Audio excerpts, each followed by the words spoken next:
Hello বন্ধুরা, সবাইকে স্বাগত জানাই স্টাডি সাকসেস কোচিং সেন্টারে।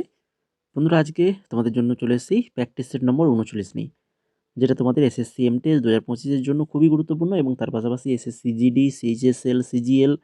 তোমরা জানো ইতিমধ্যে এসএসসি কিন্তু তার এক্সাম ক্যালেন্ডার পাবলিশ করে দিয়েছে। তাদের ক্যালেন্ডার পাবলিশ করে দিয়েছে 2026-এর ক্যালেন্ডার, যেখানে তোমাদের কবে কোন এক্সামের ফর্ম কবে বেরোবে, কবে এক্সাম হবে, সমস্ত কিছু।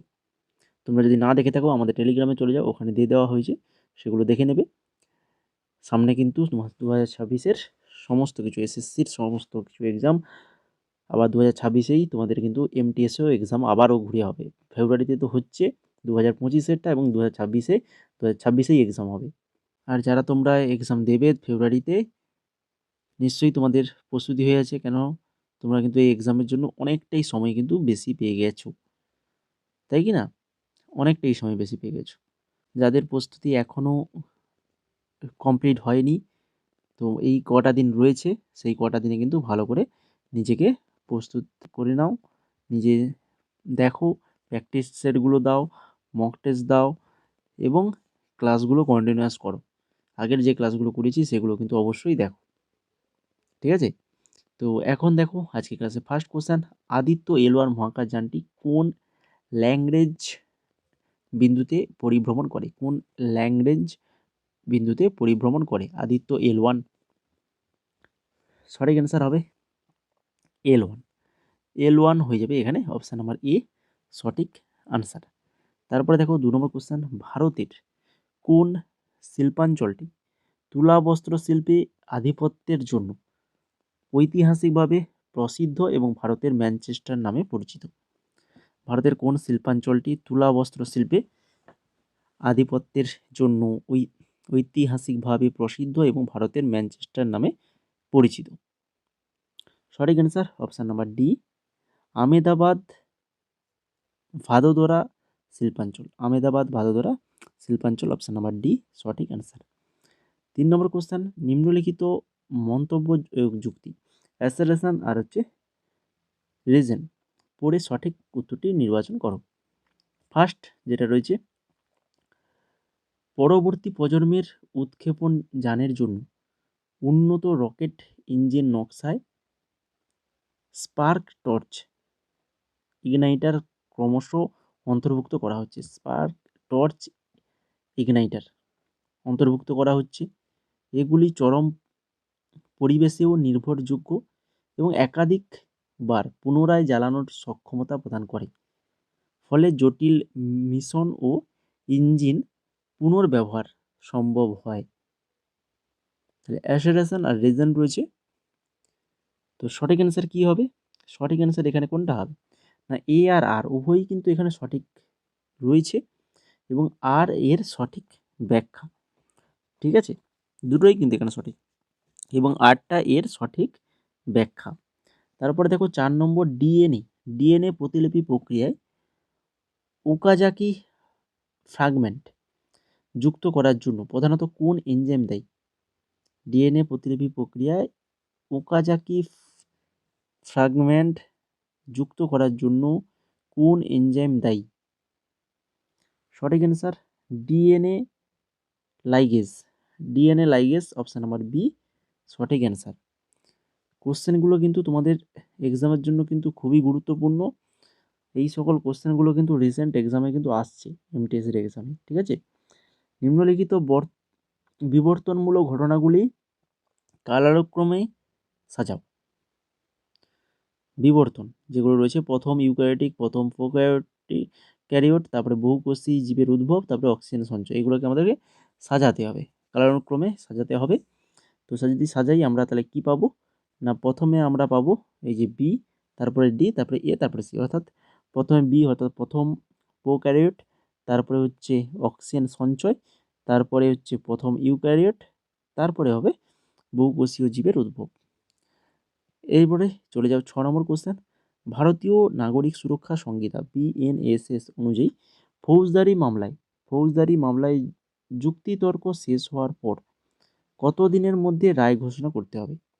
ফৌজদারি মামলায় যুক্তিতর্ক শেষ হওয়ার পর কত দিনের মধ্যে রায় ঘোষণা করতে হবে ভারতীয় নাগরিক সুরক্ষা সংহিতা অনুযায়ী?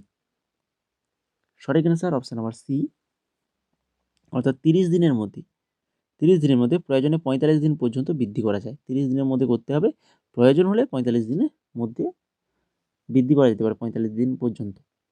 তারপরে দেখো 7 নম্বর কোশ্চেন, একটি সেশন জজকে অন্য সেশন বিভাগে অতিরিক্ত সেশন জজ হিসেবে নিয়োগ করার ক্ষমতা কার কার থাকে? সেশন জজকে অন্য সেশন বিভাগের অতিরিক্ত সেশন জজ হিসেবে নিয়োগ করার ক্ষমতা কার রয়েছে? হাইকোর্ট, এটা হাইকোর্টের রয়েছে। তারপরে জাতীয় স্বাস্থ্য মিশন NHM এর প্রধান উদ্দেশ্য কোনটা? জাতীয় স্বাস্থ্য মিশনের প্রধান উদ্দেশ্য কি বলতো? হচ্ছে শিশু মৃত্যুর হার হ্রাস করা। তারপরে ভারত সরকারের প্রকল্প অনুযায়ী নিম্নলিখিত কোন উদ্যোগ এবং উদ্দেশ্য দুটি সঠিকভাবে মিলছে? উদ্যোগ আর তার উদ্দেশ্য কোনটা সঠিকভাবে মিলছে? তো যেটা এখানে সঠিকভাবে মিলছে সেটা হচ্ছে যে PM প্রণাম, সার ব্যবহারে বৈচিত্র্য আনা, PM প্রণাম, এটাই সঠিকভাবে মিলছে। তারপরে নিম্নলিখিত কোনটি রাজস্ব ব্যয়ের সাধারণ উদাহরণ? রাজস্ব ব্যয়ের সাধারণ উদাহরণ সঠিক অ্যান্সার সরকারি ঋণের উপর সুদ প্রদান, এটা রাজস্ব ব্যয়ের সাধারণ উদাহরণ।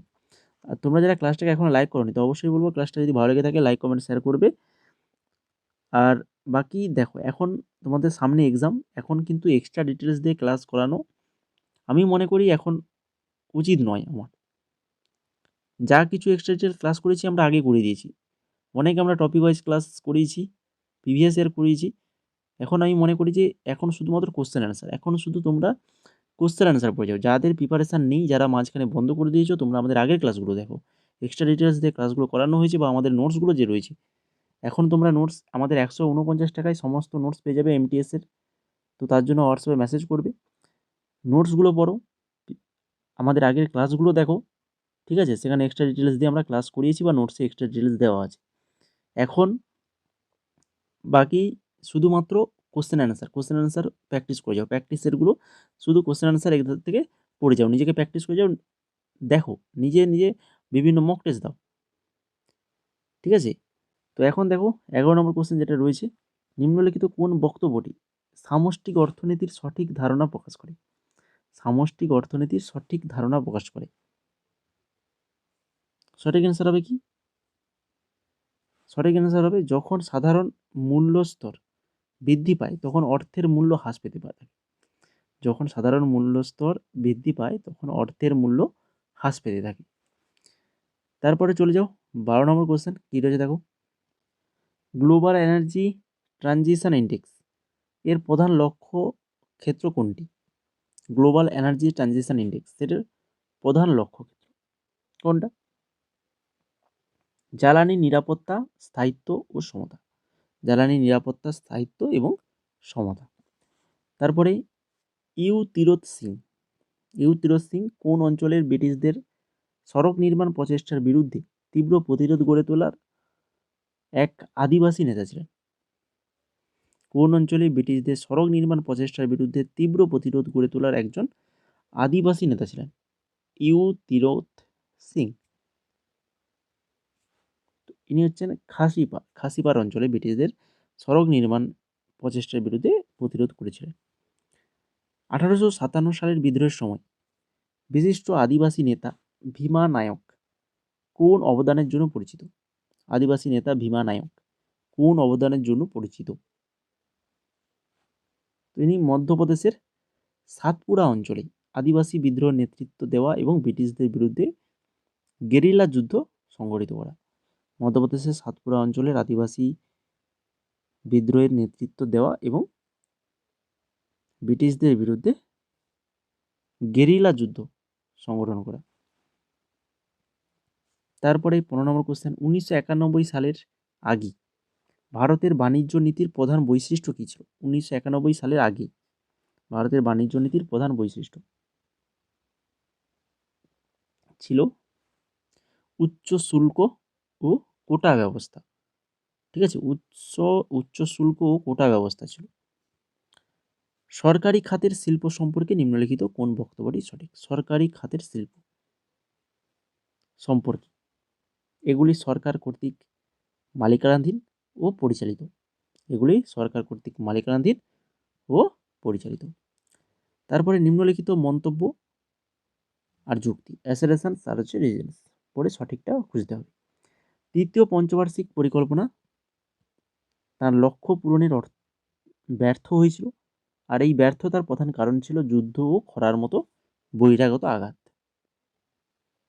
তো পঞ্চবার্ষিকী সম্পর্কে আমরা আগে আলোচনা করেছি, এই সকল কোশ্চেনগুলো আলোচনা হয়েছে, এমনি কোশ্চেন আনসার আলোচনা হয়েছে, কিন্তু এইভাবে অ্যাসারেশন রিজনস এইভাবে দিয়ে নয়, তাই কি না? আমরা আলোচনা হয়েছি। তো এখানে দুটোই সঠিক, কি আলোচনা করেছিলাম কি না? তৃতীয় পঞ্চবার্ষিক পরিকল্পনা তার লক্ষ্য কিন্তু পূরণ করতে ব্যর্থ হয়েছিল। কি কারণে ব্যর্থ হয়েছিল? না, যুদ্ধ এবং খরার কারণে। যুদ্ধ এবং খরার মতো বহিরাগত আঘাতের কারণে সেটা ব্যর্থ হয়েছিল। তারপরে নিম্নলিখিত মন্তব্য এবং যুক্তি ভালোভাবে পড়ে সঠিক উত্তরটি বেছে নাও। চতুর্থ পঞ্চবার্ষিক পরিকল্পনার লক্ষ্য ছিল স্থিতিশীলতার সঙ্গে বৃদ্ধি ও আত্মনির্ভরতা, আর পূর্ববর্তী পরিকল্পনা পর্যায়ে যুদ্ধ ও খরার ধাক্কার পর এটি চালু হয়েছিল। তো একদম সঠিক অ্যান্সার কি হয়ে যাবে? অপশান নাম্বার এ হয়ে যাবে। উভয় সত্য এখানে, তাই কি না? এর আগে যে চতুর্থ, মানে তৃতীয়টা আছে, এটা তো চতুর্থ পঞ্চবার্ষিক পরিকল্পনা, এর আগে যে তৃতীয় ছিল সেটা কিন্তু যুদ্ধ এবং খরার কারণে সেটা ধাক্কা পেয়েছিল, অনেকটাই সফল হয়নি। চতুর্থ পঞ্চবার্ষিক পরিকল্পনার লক্ষ্য কী ছিল? না, স্থিতিশীলতার সঙ্গে বৃদ্ধি এবং আত্মনির্ভরতা, দুটোই সঠিক এবং আর এর সঠিক ব্যাখ্যা বোঝা গেল। তারপরে দেখো 19 নম্বর কোশ্চেন, লাইফ LIFE যার ফুল ফর্ম হচ্ছে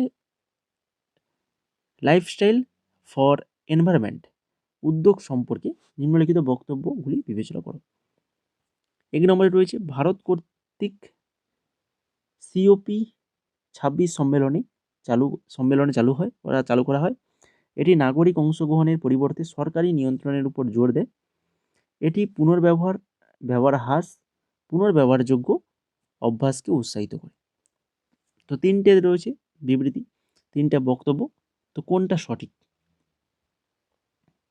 এখানে কোনটা সঠিক? 1 আর 3, 1 আর 3 এখানে সঠিক, ঠিক আছে। 2 নম্বরটা সঠিক নয়। 1 আর 3 কি রয়েছে দেখো, এটি ভারত কর্তৃক COP26 অর্থাৎ COP26 সম্মেলনে চালু করা হয়। এটি ব্যবহার হ্রাস আর হচ্ছে পুনর্ব্যবহারযোগ্য অভ্যাসকে উৎসাহিত করে। তারপরে চলে যাও 20 নম্বর কোশ্চেন, 1991 সালের নতুন অর্থনৈতিক নীতির অধীনে আর্থিক খাত সংস্কারের একটা প্রধান বৈশিষ্ট্য কোনটা ছিল? 1991 সালের নতুন অর্থনৈতিক নীতির অধীনে আর্থিক খাত সংস্কারের একটা প্রধান বৈশিষ্ট্য কোনটা? না, বেসরকারি খাতের ব্যাংক প্রতিষ্ঠা, বেসরকারি খাতের ব্যাংক প্রতিষ্ঠা।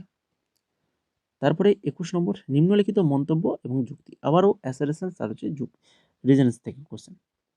অ্যাসারেশন কি রয়েছে? না, ভারতের পূর্ব উপকূলীয় সমভূমি পশ্চিম উপকূলীয় সমভূমির তুলনায় বেশি প্রশস্ত এবং সমতল, আর মহানদী গোদাবরী, কৃষ্ণা, কাবেরী মতো বড় বড় নদীগুলি পূর্ব উপকূলে বিস্তৃত বদ্বীপ সৃষ্টি করেছে। তো এখানেও কিন্তু এ এবং আর উভয় সত্য, দুটোই সত্য কথা একদম, এবং আর এর সঠিক ব্যাখ্যা, ঠিক আছে। পুরো একদম প্রত্যেকটা তথ্য বিবৃতিগুলো কিন্তু ভালো করে মনে রাখো, বিবৃতিগুলো প্রত্যেকটা বিবৃতি তোমাদেরকে এখানে আলাদা আলাদাভাবে মনে রাখতে হবে। 22 নম্বর দেখো, উত্তর ভারতের সমভূমি অঞ্চলের কোন তিনটা রাজ্যে জনঘনত্ব সর্বাধিক? উত্তর ভারতের সমভূমি অঞ্চলের কোন তিনটা রাজ্যের জনঘনত্ব সর্বাধিক? বিহার, পশ্চিমবঙ্গ আর হচ্ছে উত্তরপ্রদেশ। অপশন নাম্বার সি সঠিক অ্যান্সার। 2025 সালে ভারতের নতুন ক্যাবিনেট সেক্রেটারি হিসেবে কে দায়িত্ব গ্রহণ করেন? 2025 সালে ভারতের নতুন ক্যাবিনেট সেক্রেটারি হিসেবে দায়িত্ব গ্রহণ করেছেন কে? Doctor T V. Somanathan. Doctor T V. Somanathan. ইসরোর GSAT-20 বা GSATN-2 উপগ্রহের প্রধান উদ্দেশ্য কি? এর প্রধান উদ্দেশ্যটা কি? প্রধান উদ্দেশ্য হচ্ছে কে ব্যান্ড ব্যবহার করে সারা ভারতে উচ্চগতির ব্রডব্যান্ড পরিষেবা প্রদান, উচ্চগতির ব্রডব্যান্ড পরিষেবা প্রদান। আর আজকের ক্লাসের লাস্ট কোশ্চেন, নিম্নলিখিত কোন বক্তব্যটি জনসংখ্যা স্থিতিশীলতাকে সঠিকভাবে ব্যাখ্যা করে? জনসংখ্যা স্থিতিশীলতাকে সঠিকভাবে ব্যাখ্যা করে। তো সেটা হচ্ছে যখন জন্মহার ও মৃত্যুহারের পার্থক্য নগণ্য হয়। জন্মহার এবং মৃত্যুহারের পার্থক্যটা নগণ্য তখন। তো এই ছিল মোট 25খানা কোশ্চেন। আশা করি সবার ক্লাসটা ভালো লেগেছে। আর যদি ভালো লেগে থাকে লাইক কমেন্ট শেয়ার অবশ্যই করে ফেলো। লাইক কমেন্ট শেয়ার না করে যাবে না তোমরা। আর চ্যানেলটাকে তো অবশ্যই সাবস্ক্রাইব করে ফেলবে, তাহলে এই ধরনের ক্লাস আমাদের পাবে আমাদের এই চ্যানেলে। আর বাকি তোমরা টেলিগ্রামে জয়েন হয়ে যাও, টেলিগ্রামের লিঙ্ক রয়েছে ডেসক্রিপশানে। টেলিগ্রামে আমরা কী করি, আমাদের সমস্ত কিছু আপডেট, তোমাদের এক্সাম রিলেটেড আপডেট এবং আমাদের যা কিছু আপডেট থাকে সমস্ত কিছু আমরা টেলিগ্রামে বলে দিই। আর বাকি নতুন নতুন যে জব নোটিফিকেশানগুলো আসে, তো সেগুলোও কিন্তু আমরা আমাদের টেলিগ্রামে দিয়ে থাকি। তো সেগুলো পেয়ে যাবে খুব, মানে তোমাদের কোথাও খুঁজতে হবে না, সেখানেই আমাদের দিয়ে দিই নোটিফিকেশানগুলো। ঠিক আছে? আর বাকি তোমরা যদি কিছু জিজ্ঞেস করতে চাও তাহলে সেখানেও টেলিগ্রামে গিয়ে সেখানে জিজ্ঞেস করতে পারো, বা আমাদের হোয়াটসঅ্যাপ নাম্বার রয়েছে ওখানে জিজ্ঞেস করতে পারো। আর যদি নোটসগুলো নিতে চাও, এই যে MTS 2025-এর এক্সামের জন্য যদি তোমরা নোটস নিতে চাও, এখন 149 টাকা করা হয়েছে, আগে আমাদের 199 টাকা ছিল। 149 টাকায় সমস্ত নোটস পাবে, প্রিভিয়াস ইয়ারও পাবে, ম্যাথ, রিজনিং, ইংলিশ আর জিকে তো থাকছেই। কারেন্ট অ্যাফেয়ার্স পেয়ে যাবে 2024-25, ফুল কারেন্ট অ্যাফেয়ার্স পেয়ে যাবে একদম এর মধ্যে, এই 149 টাকার মধ্যেই পেয়ে যাবে। ঠিক আছে? সমস্ত কিছু নোটস, কত নোটস দিয়ে দিয়েছি দেখো। এই গ্রুপে আমাদের এই নোটসগুলো কিন্তু দেওয়া হয়ে গেছে সমস্ত কিছু। যা প্র্যাকটিস সেট করাচ্ছি এগুলোরও নোটস কিন্তু আমাদের ওই পেড গ্রুপে দেওয়া হচ্ছে। তো এগুলো ছাড়াও আমাদের অন্যান্য এক্সামের পিডিএফগুলো রয়েছে, যদি তোমরা নিতে চাও তাহলে মেসেজ করো। খুব স্বল্প প্রাইসে নতুন এসএসসির এডুকেটিভ প্যাটার্নের যে সকল এক্সামগুলো হয়েছে সেগুলোর নোটস রয়েছে। আরআরবি এনটিপিসি 2025-এর যে এক্সামগুলো হয়েছে, গ্র্যাজুয়েশান, আন্ডার গ্র্যাজুয়েশান, সেগুলোরও নোটস আমাদের কাছে রয়েছে, খুবই স্বল্প প্রাইসে পেয়ে যাবে। জিডি রয়েছে, ফেজ 13 রয়েছে, এছাড়া কারেন্ট অ্যাফেয়ার্স আলাদা আলাদাভাবে তোমরা যে কারেন্ট অ্যাফেয়ার্স যদি নিতে চাও 2024-25 নিলে 41 টাকা, বাকি শুধু 2025 যদি নিতে চাও 21 টাকা পেয়ে যাবে। তো তার জন্য এই হোয়াটসঅ্যাপ নাম্বার রয়েছে, এই হোয়াটসঅ্যাপ নাম্বারে তোমাদেরকে মেসেজ করতে হবে, যেটা নেবে সেটা লিখে মেসেজ করবে, তাহলে আমরা বলে দেবো কীভাবে তোমরা আমাদের পেমেন্টটা করবে। পেমেন্ট করলে স্ক্রিনশট পাঠালেই আমরা তোমাদেরকে আমাদের যে পেড গ্রুপ রয়েছে সেই গ্রুপ লিঙ্ক দিয়ে দেবো, সেখান থেকে তোমরা জয়েন করে যেতে পারবে গ্রুপে এবং পিডিএফগুলো ডাউনলোড করে নিতে পারবে।